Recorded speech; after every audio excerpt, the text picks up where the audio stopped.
The thrust to Montélimar, where Allied strategy stopped the enemy in his tracks.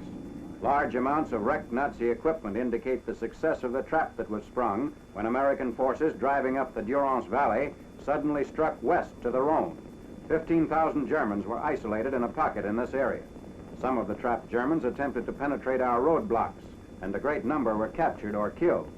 In 2 days, 800 loaded motor trucks and 2 batteries of 88mm guns were captured near Montélimar. In addition, artillery and aircraft pounded enemy convoys stretching for many miles. In the south as well as in the north, staggering losses pile up for Hitler's divisions wherever the Allies managed to outmaneuver the retreating Nazis.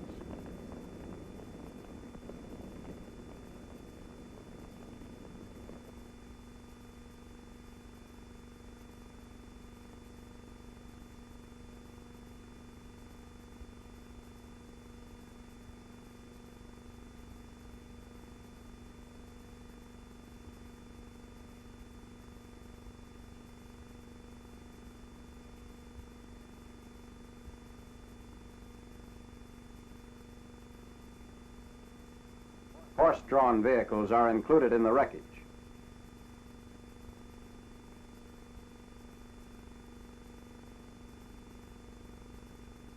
A German 340mm railroad gun.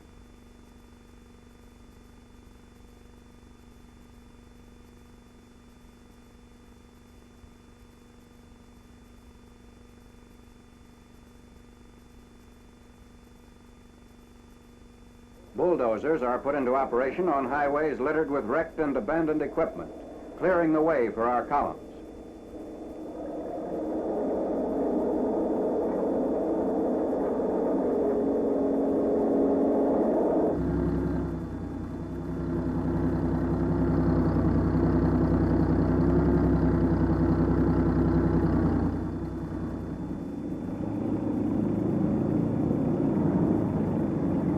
Further north, the Allies have advanced through rugged alpine country to Grenoble, 140 miles above the Riviera invasion beaches. This large industrial city is also an important communication center. Its capture enables the Allies virtually to sever communications between the German forces in France and in Italy.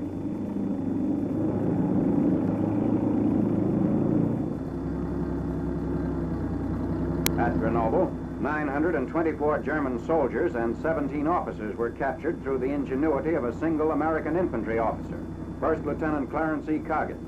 He himself was captured by the Nazis while on a patrol, but Lieutenant Coggins succeeded in convincing the German commander that it was best he surrender his unit rather than face more powerful American forces.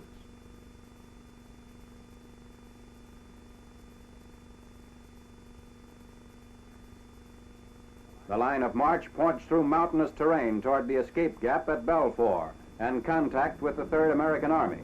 The combined operations of the Allied forces in northern France and General Patch's divisions driving from the south have already cost the Germans an estimated 60,000 men. Ahead lies the concerted assault on the West Wall, beginning the Battle of Germany.